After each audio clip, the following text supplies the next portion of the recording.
Ruperto de Nola, viajero, gourmet, apasionado contra la llamada cocina neochilena con el que acabamos de conversar, en sus crónicas dice: diremos que estamos hartos de eso que nadie ha osado todavía nombrar y que aquí proponemos llamar cocina neochilena.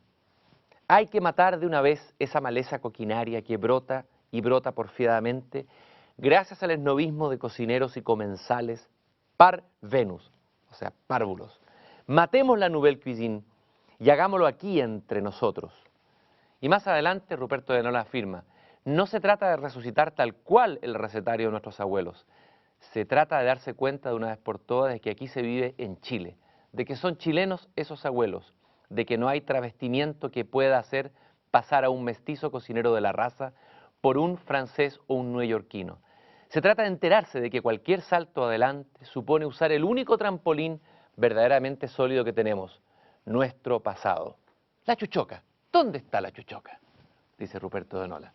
Para seguir conversando y descendiendo al fondo de los platos de la gran cocina chilena, pero para entender ahora su secreta alquimia, para entender lo profundo que hay detrás de un plato, mucho más que simplemente los ingredientes que vemos, contamos con la presencia de Federico Leighton, médico, director del Centro de Nutrición Molecular y Enfermedades Crónicas de la Universidad Católica, quien ha publicado no solamente varios papers, sino que también un libro en conjunto con otros autores, por ejemplo Dietas Mediterráneas, la evidencia científica. Muchas gracias, Federico, por estar aquí. Es una alegría estar aquí contigo, Cristian. Para mí también, Federico. La alegría de celebrar además algo que tú señalas también en tus artículos y que lo conversábamos con Ruperto de Nola. La alegría de saberse que estamos en Chile, de eso nos olvidamos, que tenemos el privilegio de formar parte de algo que a veces no vemos, que no sabemos porque no sabemos. Sí. Y me gustaría que partiéramos explicándonos por qué es tan privilegiada nuestra situación desde el punto de vista de la dieta, de la alimentación, de nuestro clima, de los productos que tenemos en nuestra propia tierra. A ver, lo que ocurre es que en el tema en que estamos conversando hay una característica de Chile que es su condición de ser un ecosistema geográfico mediterráneo. Mucha gente se confunde con eso. Hubo recientemente un visitante de España que dijo debería llamarse Pacífico. No, se confunde. Los ecosistemas mediterráneos, el principal es la cuenca del Mediterráneo. Pero hay 5 ecosistemas principales en el mundo. Uno es Chile, otro el de la cuenca del Mediterráneo, otro es California, otro es Australia y otro es Sudáfrica. Todos estos ecosistemas están mirando a occidente, de donde vienen los vientos, y están entre el paralelo 30 y 45, sur o norte. Y esta condición de latitud, de exposición a los vientos, etcétera, le da cualidades muy especiales que se llaman clima mediterráneo.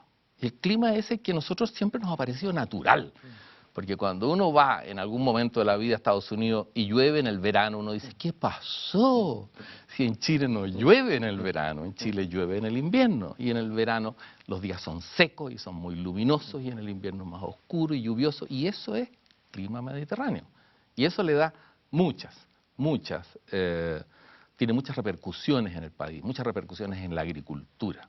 Quiero, antes de profundizar en eso, mostrar aquí en este mapa de un paper tuyo, de un artículo, justamente para que tengamos conciencia en el conjunto del planeta de estos 5, ¿no? 5 ecosistemas mediterráneos. Correcto. O sea, seríamos uno de los 5, eso es lo impresionante. Somos uno de los 5 en el mundo. Y esta cultura mediterránea, o esta tradición mediterránea, o esta, dieta mediterránea es bastante milenaria.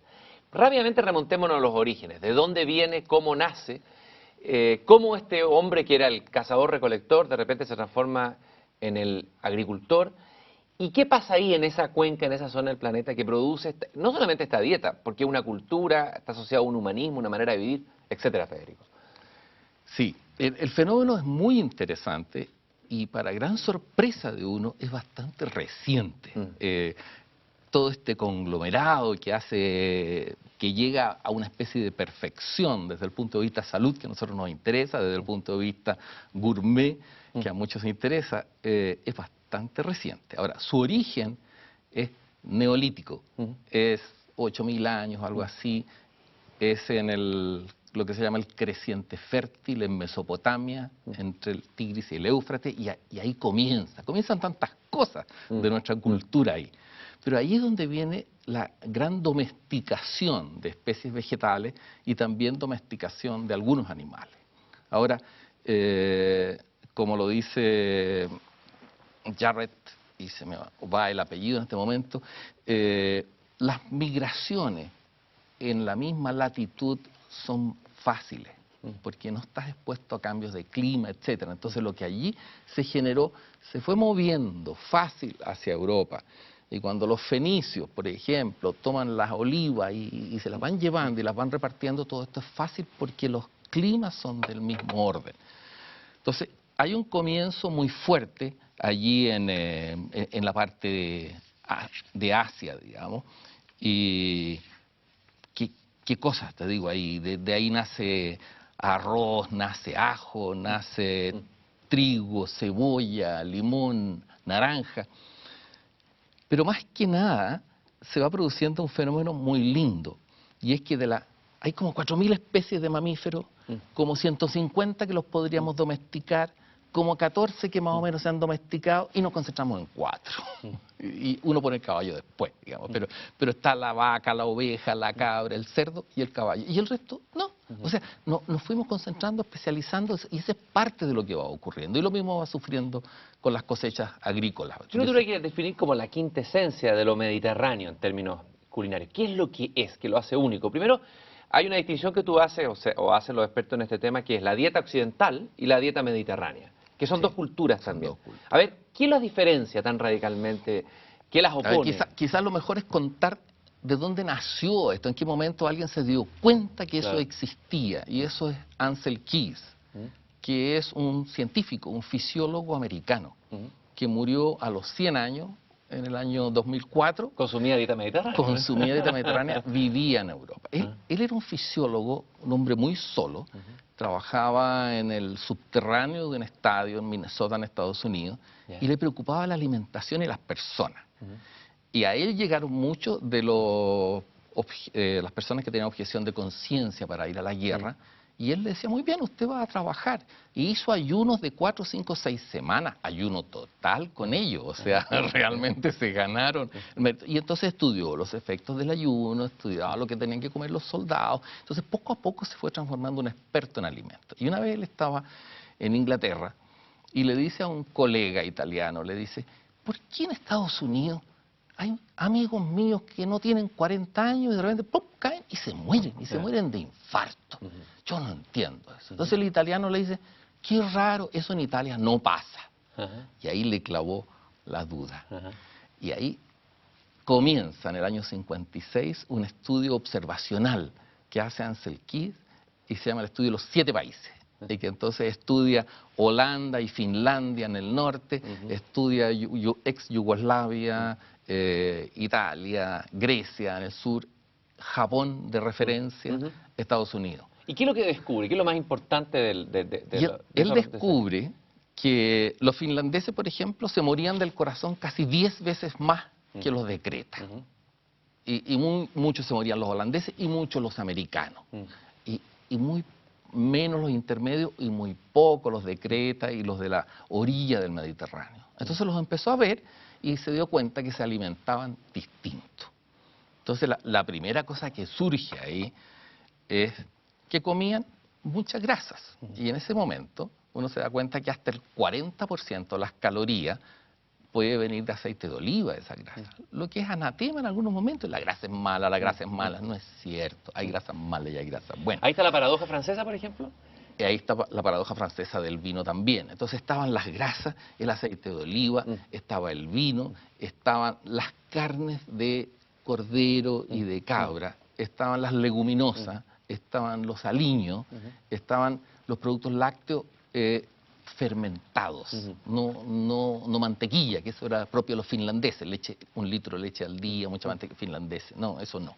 Entonces, todo esto fue haciéndolo a él caracterizar una dieta que además, en todas las cohortes que lo observó, era diferente. Ahora, esta dieta esta manera de preparar, de juntar todos estos elementos de comida, de los aceites, el vino, que cumple un papel importante, vamos a hablar de eso también, está asociado también a una manera de vivir. O sea, las dietas no están separadas de un ritmo vital y cultural. Si uno tuviera que, si tuvieras que describir cuál es el ritmo, la manera de vivir de una dieta cultura mediterránea y de una dieta cultura occidental, entre comillas. En la dieta mediterránea y en este libro nuestro, ahí Pedro Gandolfo tiene un artículo muy lindo sobre el modo de ser mediterráneo. Y él lo compara con bastantes personas, pero está en torno a la moderación, está en torno al diálogo, al coloquio, al interés de la gente de conversar entre sí, a la capacidad de hacer un uso genial del ocio. Va por ahí, la no premura. El equilibrio entre el ocio y el negocio. El equilibrio entre el ocio y el negocio, si tú quieres. Ahora, se suma a esto algo que para mí es misterioso, porque hemos hablado de alimentos que vinieron del creciente fértil, pero otros vinieron directamente de Asia, otros alimentos son europeos propiamente tales, entre ellos está el espárrago, el repollo, el hinojo, yo creo de las cosas más ricas, ya te contaré después cómo en mi vida es una fritura con hinojo.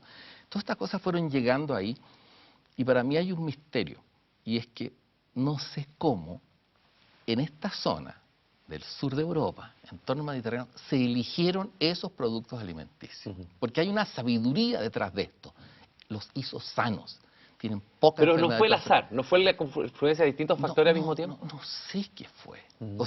Me es muy difícil entender por qué ellos eligieron esa alimentación. Ahora, ¿fue el azar? Podría haber sido el azar. Podría haber sido el azar. ¿Se podría decir que en Chile somos mediterráneos o pertenecemos al ecosistema mediterráneo y a la dieta mediterránea y a la cultura mediterránea sin saberlo? ¿Y por qué lo somos? ¿Y en qué lo somos y de qué manera específicamente lo somos en Chile en términos de la manera como comemos? A ver, en la manera como comemos somos aprendices, nos sacamos un 4,5 a 5 en eso. Flaminio Fidanza, que fue uno de los ayudantes de Ansel Keys, analizó con nosotros lo que comíamos y nos dijo, bien, es un buen esfuerzo. Ahora, tenemos la agricultura mediterránea en Chile. Somos productores, las cosas que yo he mencionado, no somos un gran productor de ganado bovino, tampoco somos un gran productor de semillas de soya y otros. O sea, nuestros productos son muy mediterráneos. Ahora, el uso de ellos se debate entre lo que comenzaste a decir cuando hablábamos aquí, una tradición tremendamente mediterránea en nuestra alimentación, porque nuestra historia de comida es muy, muy mediterránea, y cómo se ha ido distorsionando en el tiempo en base a una serie de factores que podríamos discutir. Ahora, para saber eso, nosotros hemos desarrollado un índice de alimentación mediterránea, que se puede aplicar y que estamos tratando de generalizar, y de esa manera sabemos que entre una nota de 1 y 14 los chilenos están entre 6, por ahí. Tal vez sería bueno mostrar, para hacer bien, aplicarlo directamente a la realidad, esto puede ser útil, lo que se llama la pirámide de la dieta mediterránea en Chile. En esa pirámide, tú me puedes ir contando, está lo que se come ocasionalmente, lo que se come semanalmente y lo que se come diariamente. A ver, ¿cómo se arma esta pirámide? ¿Cuándo nace? Y hay algunos elementos interesantes de ella. Esa pirámide nace porque estamos muy acostumbrados, y el gobierno americano nos influyó mucho en eso, a ordenar los alimentos en torno a una pirámide. Por lo tanto, los pusimos también en pirámide.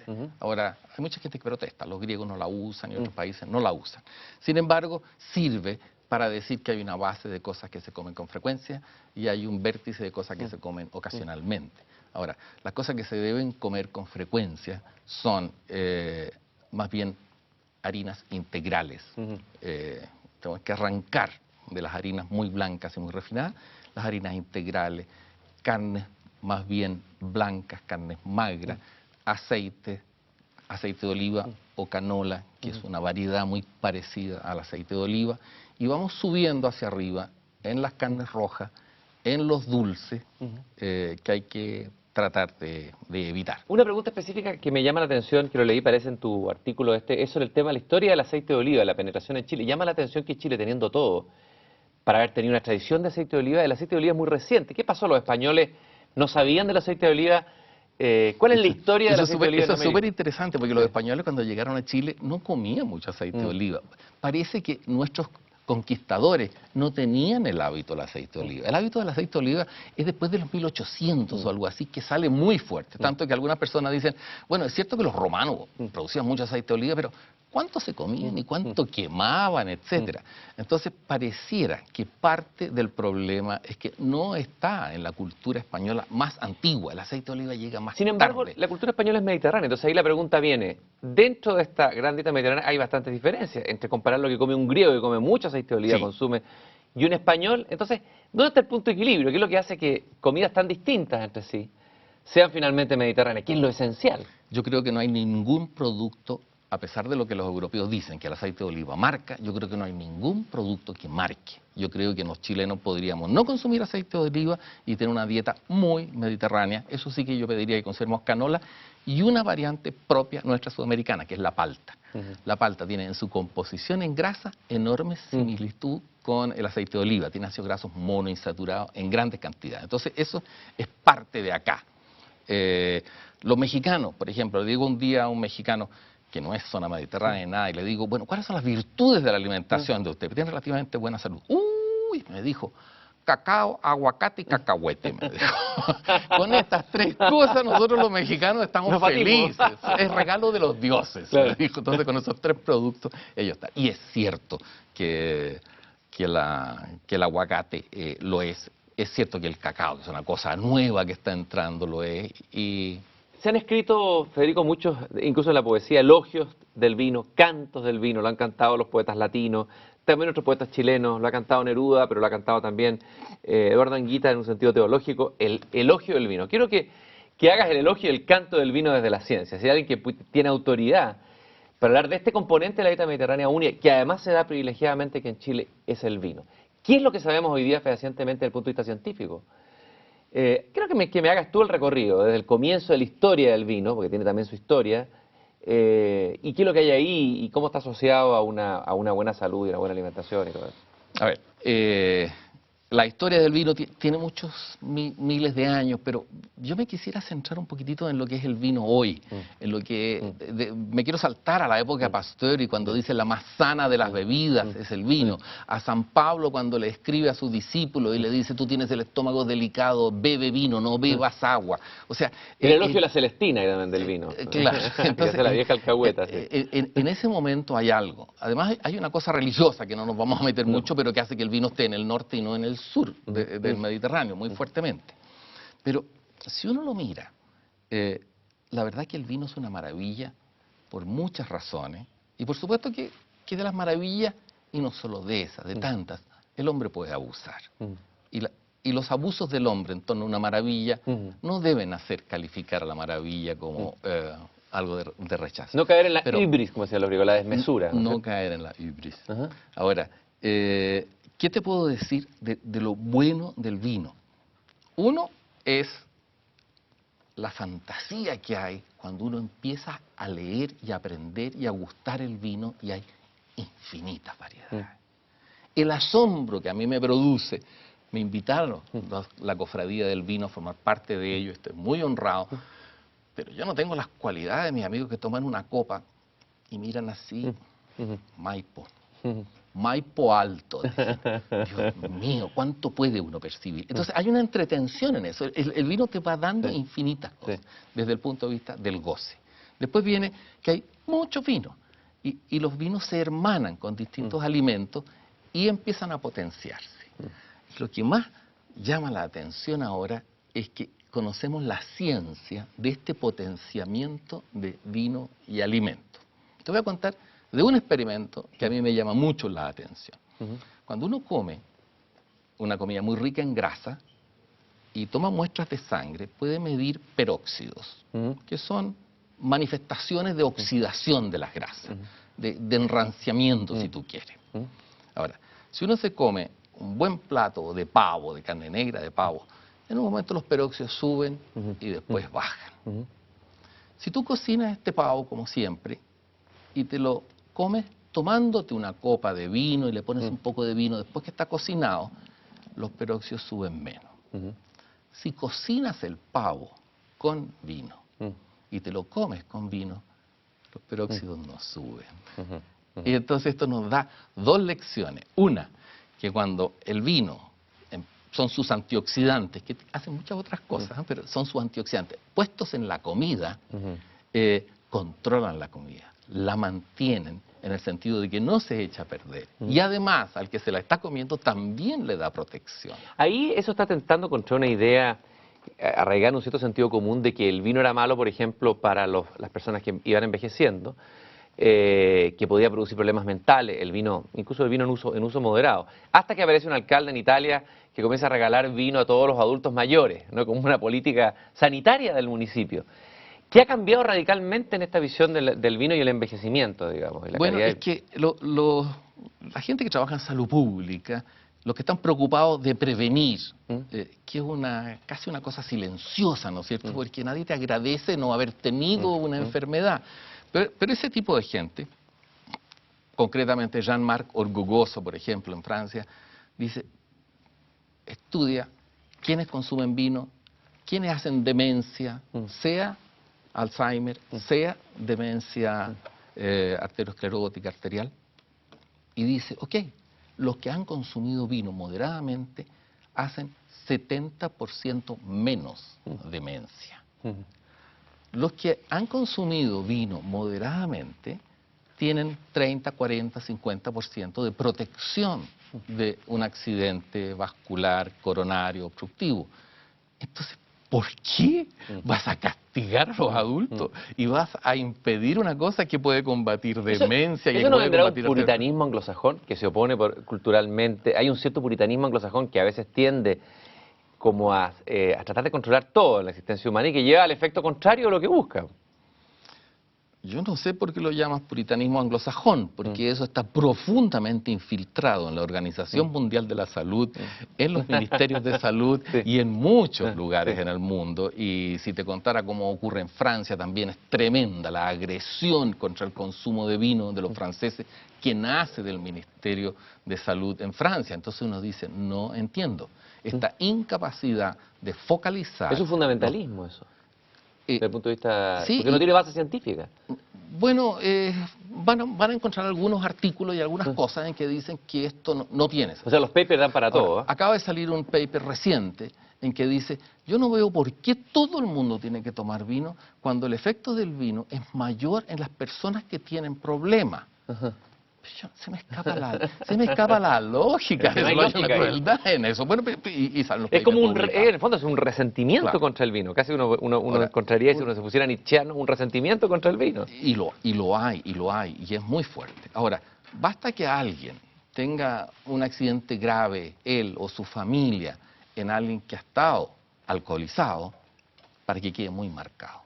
Y eso marca políticas públicas. Y eso es muy bien bromado. Brevemente, te quiero hacer dos preguntas. La primera, la comida tradicional chilena, ¿es una comida sana desde el punto de vista científico? Esa comida que Ruperto Nola dice que estamos perdiendo en nombre de la Nouvelle Cuisine. ¿Y por qué lo es esa comida y por qué es profundamente mediterránea? Esa es la primera pregunta que te quiero hacer. Sí. La comida tradicional chilena es muy mediterránea. Y eso tiene una repercusión, déjame decírtelo de inmediato, en que los chilenos tenemos muy buena salud. No te puedo creer, eso es una idea que uno podría creer lo contrario. O sea, estamos tan acostumbrados al incendio, a la listeria, al cólera, a esto, que se nos olvida. La sobrevida de los chilenos es un récord. ¿En América Latina? En América Latina. ¿Ya? Estamos nosotros mucho más cerca, a 1 año y medio de longevidad de los norteamericanos, que la distancia de los norteamericanos a los españoles y los franceses, que están como a 3 años de distancia. O sea, somos longevos, tenemos muy baja enfermedad cardiovascular, la tenemos, pero es baja. Entonces, el chileno tiene buena salud. ¿Quiénes se llevan el mérito? Sí, los agentes de salud, los de medicina de prevención, tienen un mérito. La tradición, la comida de los chilenos, a juicio nuestro, es gran responsable de la buena salud de los chilenos, que no es lo mismo buena salud que buena atención médica, y no hay que confundirla. Por último, Federico, brevemente, hablábamos antes, fuera de cámara, tú me hablabas de la poesía y la gramática en la comida por hacer. Quiero que me expliques eso, dejar la gramática y sumergirse en la poesía, que por lo demás es tan profundamente chilena también. Sí. Ahora, yo tengo un sesgo personal porque yo aprendí inglés con un profesor que dijo, en mis clases se prohíbe la gramática y se prohíbe recurrir a ella. Y siempre me marcó mucho y traté de entender. Y él era locutor en la BBC de Londres, Oscar Hughes. Y ahora cuando voy a la comida, digo, hay muchos listados, contenido, nutrientes, porcentajes, prohibidos o no prohibidos. Sin embargo, la clave en la comida es cómo pones tú todas las cosas juntas, y eso es un terreno de chef, de cocinero, de arte que reconoce lo que viene. Y mientras no seamos capaces de hacer una hermosa poesía con las palabras de la nutrición, no vamos a arreglarle la alimentación a los chilenos y a las personas, y tampoco vamos a poder tener la repercusión en salud que es absolutamente factible tener con buena alimentación. Yo te agradezco muchísimo, Federico, haber estado aquí en nuestro programa, habernos abierto ideas nuevas que rompen algunas ideas políticamente correctas o incorrectas sobre el tema de la salud y la alimentación, y este trabajo extraordinario con base científica que están haciendo ustedes ahí en la Universidad Católica, en este Centro de Nutrición Molecular y Enfermedades Crónicas, y que está dando pasos muy interesantes. Muchas gracias por haber estado aquí. Una alegría estar contigo, Cristian. Muchas gracias.